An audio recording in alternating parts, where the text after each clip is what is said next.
Hello guys, I am Dr. Magesh Thrunakarasu. I welcome you all back to this new and a sweet session for today. And the topic for today is superfoods for diabetes mellitus. You know, when patients come to me to my clinic, they ask me whether it's newly diagnosed or already diagnosed. Okay, when I tell my patients, Mr. George, you've been having this diabetes and your medications you're taking these medications regularly and your sugars are under control. Some patients, though they take their medications regularly, their sugars will not be under control. Okay, some patients are not compliant. They don't take their medications. They just take it easy and then let it go, and then they don't take their medications, and then their sugars would hit the roof and go like a sky high. Okay, and many people, they do have these doubts. What kind of foods they can eat? What kind of foods that they can avoid? Okay, and in this video, this is what we are gonna look into. So before we get into our topic, if you have not subscribed to my channel, please go ahead and hit the subscription button and subscribe to my channel. And if you like this video, please do leave a comment, because every single like, comment and subscription I get, it's going to be a big boost for me for the future videos. Okay, let's get started then, guys. Okay, let's start off with the vegetables. First, beans we'll discuss. Okay, kidney beans, pinto beans and black beans. Beans are a good source of vitamin A, C, E, okay, K, and iron, calcium and magnesium as well. See, for diabetes, we all need vitamins, proteins, minerals and trace elements. Okay, so beans are rich in proteins and fiber as well, and it does have vitamin A, C, E, K and a small amount of calcium and magnesium. So this helps in your metabolism of your sugar, carbohydrates and everything, and it stops you from getting into insulin resistance. Okay, so beans are good at it. Next, what we have is green leafy vegetables.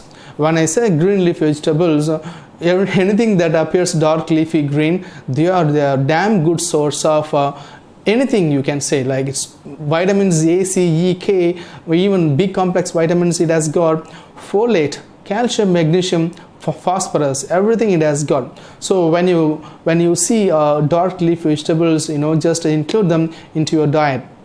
So and then and third way we have is sweet potatoes.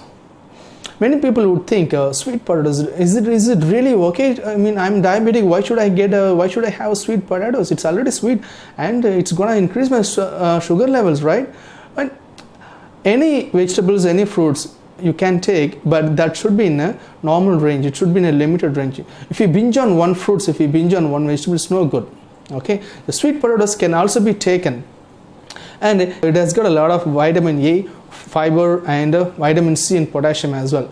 So all this together increases your carbohydrate metabolism and stops is insulin resistance. Okay, and fourth is tomatoes.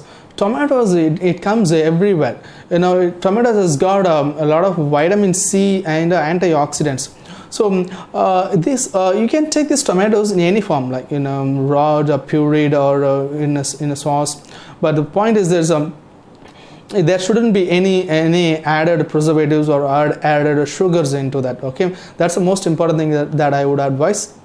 And let's get into fruits. In fruits, what we have is the most important one that I always like to begin with: the berries.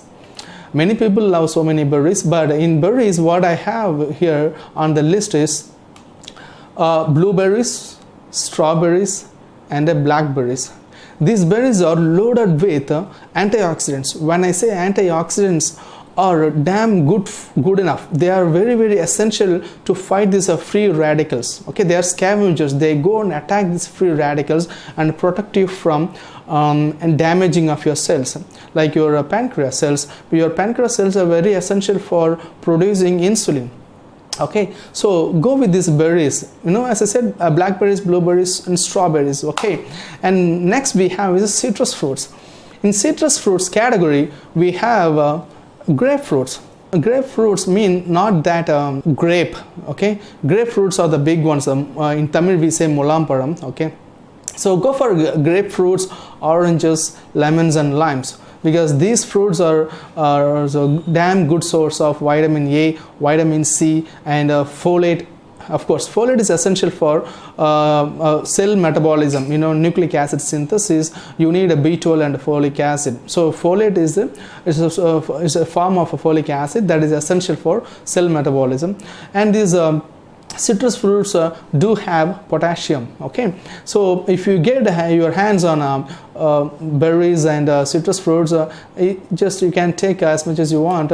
Take one orange juice, or take like 50 grams of grapefruits, and go for the fruit salad instead of binging on only citrus fruits alone, or binging on only berries alone. Just go for a fruit salad. That will almost like 100 gram every day.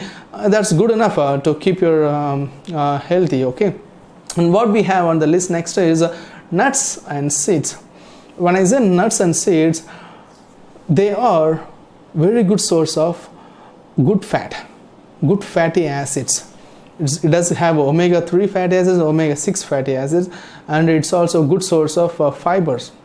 Fibers are very essential for your gut. Okay, so and when I say this, nuts and seeds, walnuts and pistachios, almonds are also very, very good. And when it comes to seeds, flax seeds and pumpkin seeds are very essential, because these nuts and seeds are loaded with antioxidants. Trust me guys, antioxidants are very, very good. Okay, and you also need vitamins, minerals, trace elements as well, but antioxidants are good enough. Okay, you also want them in your body. Okay, and what we have next is whole grains. When you go to supermarket to buy any foods, buy something that is grain, that is whole grains, like a whole wheat or a whole quinoa, or a whole grain barley or farro, things like that. Look at the label, is it like whole or processed? Okay, because those whole grains are very essential, because they are packed with magnesium and zinc, selenium as well, because zinc and selenium are essential in thyroid metabolism, male sex hormone, female sex hormones synthesis, everything. And finally we have not finally, sorry, it's like penultimate. Okay, it's a milk and yogurt. Milk and yogurt are a good source of calcium and vitamin D. Okay, because calcium and vitamin D keep your bones and teeth stronger. Okay, they are very essential. And so you make sure you include 50 to 75 grams of yogurt, curd, in your diet every day to keep your calcium and vitamin D metabolism. Okay, and last but not least is fish, non-vegetarian. That's my dish. Okay, and in this category, I would say fatty fish. Fatty fish means there's some fish comes under this category. Those fish are mackerel fish, tuna, or herring, salmon, and the sardines. These fish are very good source of vitamins and omega-3 and omega-6 fatty acids, and help your carbohydrates metabolism. So these foods you cannot miss them. Okay, whenever you see these vegetables, fruits and nuts and seeds of fish, go for this fish. Okay, just instead of going on this red meat and beef and all that, go for the seafood items like fatty fish items. That's good for your brain health and overall health. Okay, I hope I have given you some amount of information that's good for diabetes. So please go through this list and then make use of this video. If you like this video, please just leave a comment. That would be a great boost for me. I will see you all guys in my next video with more information. And until then, it's Dr. Mahesh signing off from you guys. Bye bye.